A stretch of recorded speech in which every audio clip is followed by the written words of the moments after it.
Welcome to the Unseminary Podcast. Are you looking for practical ministry help to drive your ministry further, faster? Have a sinking feeling that your ministry training didn't prepare you for the real world? Hey, you're not alone. Join thousands of others in pursuit of stuff that we wish they had taught in seminary. Buckle up, and let's get started with this week's Unseminary Podcast. Well, welcome to the Unseminary Podcast. My name's Rich Birch, your host around these parts. Thanks so much for tuning in today. We've got a real treat on the show today. Super excited to have Justin Lathrop with us today.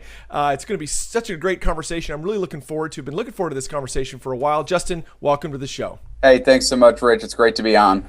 Hey, now, so Justin, why don't you tell us a bit about your background? Kind of, who are you? Give us the Justin story. Sure. I mean, I grew up in the, evangelical capital of the world here in Wheaton, Illinois, right on the campus of Wheaton College, although no affiliation. Parents didn't do anything for the school, but just kind of grew up there, born and raised at a church in Wheaton, and then went to Minneapolis for Bible college. And 3 years in, got a full-time youth pastor job at a great church there. And so my senior year took 3 years as I was doing that, getting married, and did youth ministry for 3 years before I decided I really couldn't hack it as a youth pastor. The lock-ins were killing me, and I go to bed at like 9:30, so it just wasn't fitting. So I moved to Dallas over 12 years ago now, and met a guy named Scott Wilson, who's the lead pastor I still work with quite a bit, although I don't work on the staff anymore, and just been growing in ministry since then. So a couple years into being a young adult pastor here at the Oaks, just discovered, man, that wasn't for me, and I started. It was actually, I don't know how much you wanted this, but it's good. A conversation with Leonard Sweet on the way from the airport to an event he was speaking at. He just said to me, Justin, it sounds like you're a 0 to 1 guy. And he said the greatest distance between any two numbers is 0 and 1. It's greater than the distance between 1 and 100.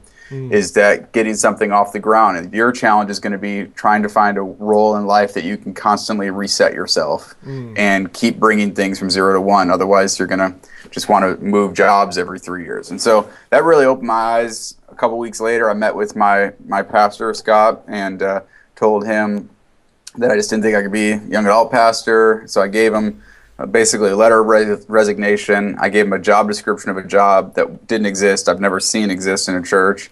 And I gave him a resume of the guy that I thought could take my job. So those 3 documents I handed him, and kind of the rest is history from there. I've grown just in starting things, developing ministries, helping connect pastors and leaders ever since that time, which was, I guess, about 8 years ago now. And it's just been a great journey, man. I just fallen more in love with Jesus, more in love with the church and pastors that lead those churches. And so I've really found what it is I want to do with my life, and that's connect, because I believe we're stronger together. I believe that no pastor should be alone, no pastor should be unresourced or under-resourced, and so I just love connecting the dots to see us strengthened and do more for the kingdom.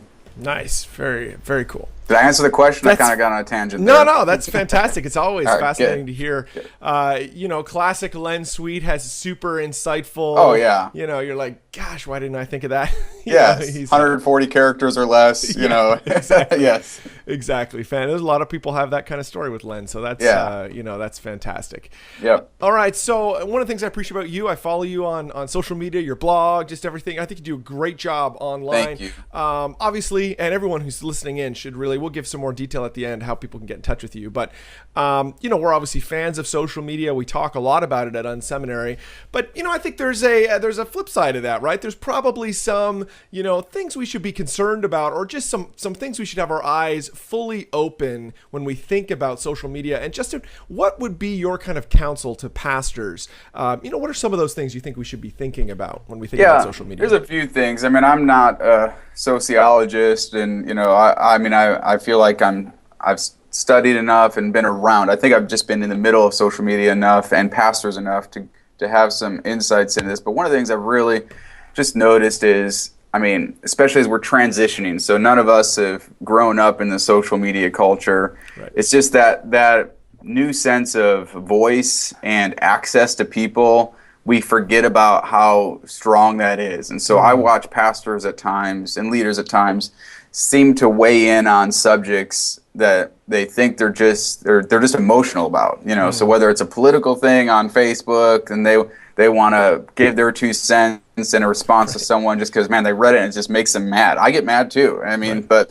those kind of things. And I just feel like we need to readjust and rethink how we respond, what we're saying on social media, what the power is in that. I love what Andy Stanley says when he talks about, there are certain things he's just not going to use and lend his influence to. It's not that they're not important issues, and I'm not even going to cover them so we don't have anyone to give us, but he just, there's some things that he wants to keep his influence and save it for the things that involve people coming into the kingdom. And I think sometimes as pastors we just start throwing away, and throwing away is probably too strong a word, but just giving away our influence to things that don't really affect the salvation of souls, the people, discipling of others, that kind of stuff. And so I would say that would be a thing, is that we need to be slower to listen, or quicker to listen, slower to speak, and just don't get on there and just type away. Right.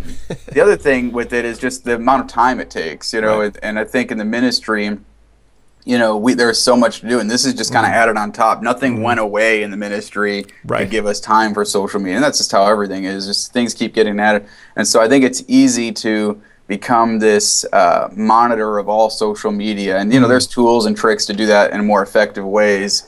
But there's sometimes I'll watch a pastor who's just, I don't know how they do it. It's just like I've got a lot of stuff, automated, and of course I interact when I can, but it's like they're just always responding. They're always posting every 15 minutes, and you're going, so true. Man, are you really connecting with the people? Or are you just there on the social media? Right. And so I think those are two big things. I do think that we have an opportunity with social media as pastors to really, really create the kind of person we want to be, and the kind of church we want to be. You go to churches, I know you see churches and you go into them and they just represent their pastor so well. Like I have a friend in Illinois, he's just the most generous, giving of his time and money and everything person there is. When I went and visited his church, everywhere, it's a church of about 1,000 people, 1,200 people, everywhere around me, people are just giving to me and being kind and helping me, opening. It just what represented him. I think in social media,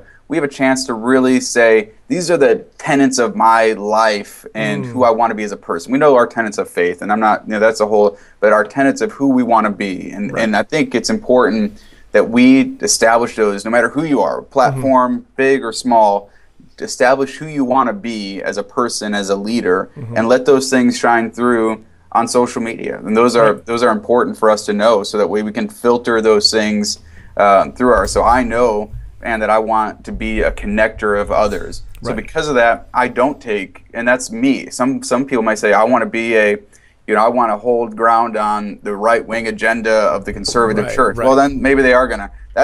I'm not saying I'm against or for it, but I know I'm a connector, and so I don't, weigh in on issues that are, high voltage, kind of things where people are gonna, get polarized on those things. And so I think it's important as a pastor leader to know what it is that you want to be, who you want to be represented as, and social media gives you just such a great opportunity to cultivate that in a very intentional way. All right. Well, you just unpacked a lot there. That was, I know. I'm so excited. No, it's fantastic. Let's jump in, just dive a little bit deeper with you on even just the time piece. So how do you make sure, because I feel like you have a pretty robust online presence, you have a pretty robust social media presence. How do you ensure that doesn't just kind of suck your entire life down a Hootsuite feed?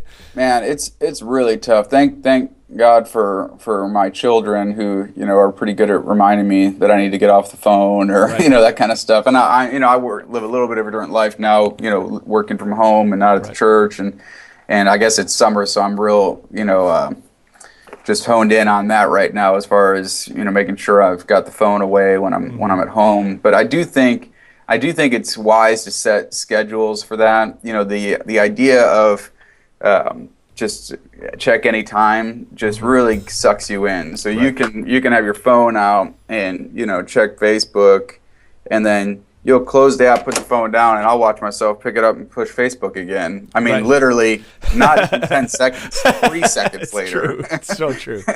What is the, you know, what, it's just a very, and, you know, I know there's jokes, and then there's probably also real research on the, you know, addictive whatever of social media. I don't know all about that, but I do think looking at going, here are certain times that I'm going to check that stuff. I mean, it's the same thing with email. You know, if you're going to just, that's the exact same thing. I mean, you look at your email, put it down, 3 seconds later, you're going to check to see if you got an email. So I think scheduling time that you're really focusing on, you know, and again, depending on your role and your position in leadership of a church, but, you know, I believe in developing a team around me to help with that stuff. So I have, you know, for the blogging stuff, you know, I have a team of people. At times I've even used students in our school, ministry school, to help come up with topics to blog on, and even help develop them. You know, again, we'll just get, you know, a couple things from them, but it's just I think using others' giftings in that who want to serve in those ways to help add content. I know we're kind of slipping into the church side too, but even as the pastor leader, you know, how do you manage that stuff, and how do you I think the church, it's so funny, and I don't do a whole lot of the social media consulting, but I do see one of the greatest issues for anyone in social media is the lack of content. Right. And it's so crazy how, I mean, the church has just got tons of content. You know, just, I mean, I was going to say shelves, but, you know, hard drives full of content that just needs to be repurposed and needs to, and so I think really looking at how do you develop that content, adapt it, because it's not just copy paste, you know, your sermon from Sunday onto your blog, but how do you develop it, adapt it, and put it, you know, and schedule it on? I think is so important for pastors. Definitely. You know, I know I follow a guy. This is a leader. He's not in the Christian space. He's like an entrepreneurial kind of leader guy. And he has thousands of followers, probably somewhere, you know, he's probably just south of 20,000 followers. And he's super accessible. I'm always amazed whenever I tweet him. You know, I'm like, dude, how, you know, it's not right away, but I'll get an answer back. And I was at an event recently that he was speaking at, and he said, you know, he only does 30 minutes of Twitter a day. That's it. And so he sets it on his schedule, and he sits down and he's like, listen, any of you people out there, you can connect with literally hundreds of people on Twitter every day with just 30 minutes. You don't need to be looking at it, you know, all day long. You don't need to, you know, have it open. He said he doesn't even have it on his phone. He just sits down on his computer, cranks through it. And it's funny, as someone on the other end that follows him, I think he's done a good job developing that kind of relationship where he does. And it doesn't take a lot to respond on Twitter. But he's been able to restrict it to, you know, that kind of 30-minute band. And now that I see that, I'm like, oh yeah, that's true. That's why it takes, you know, whatever, 4 or 5 hours to get back. But you know, I don't care. You know, that's fine. And so yeah, that's fascinating for sure.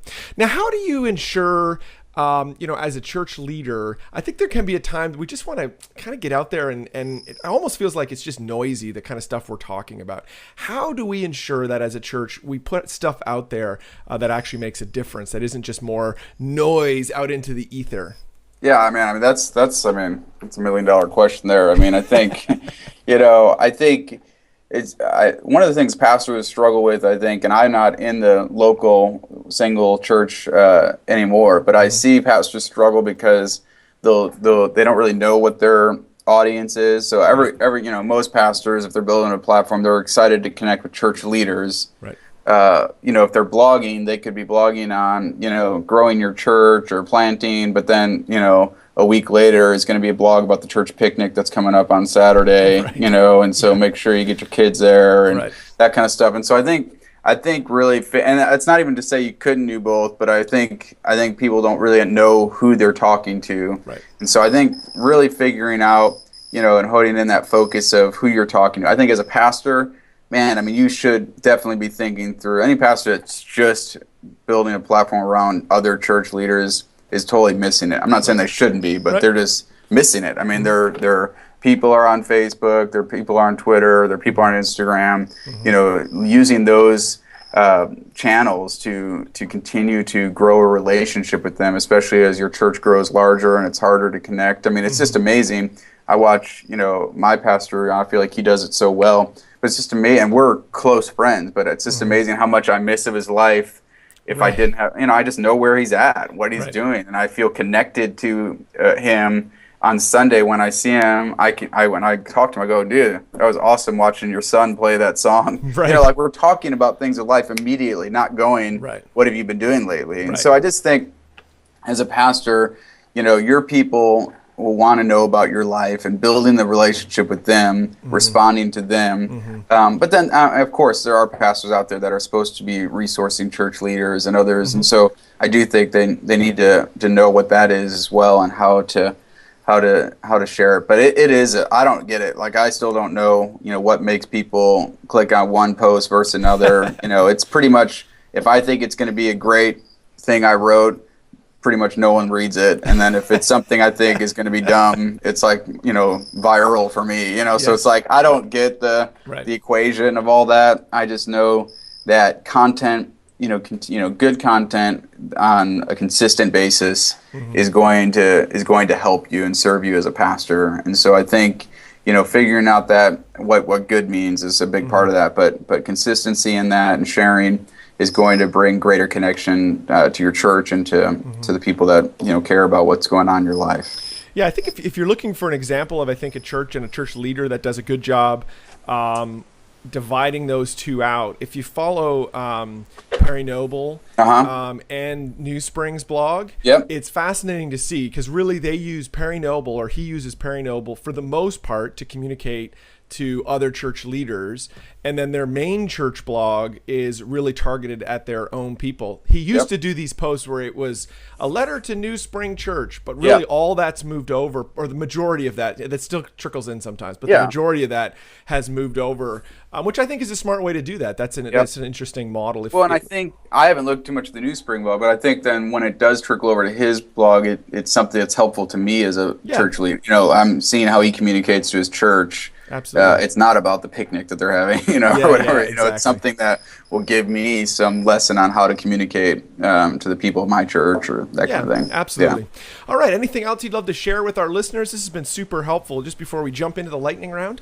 No, I think that's it. I'm just excited. Any way I could serve, like I said earlier. I don't do this from a consultant place. I just love pastors, and I love to see them grow in their way to connect with others. And so I'm just excited that I get the chance to do this with you. This is the Unseminary Podcast. Stuff you wish they taught in seminary. All right, well, let's jump into the lightning round, that part of the show where we talk with a church leader and ask the same questions, really just to kind of hear. It's always fun to hear from a wide variety of church leaders on various topics. And so today we're super excited to have Justin on the phone with us. So Justin, what's an online resource that you're using these days that's particularly helpful to you?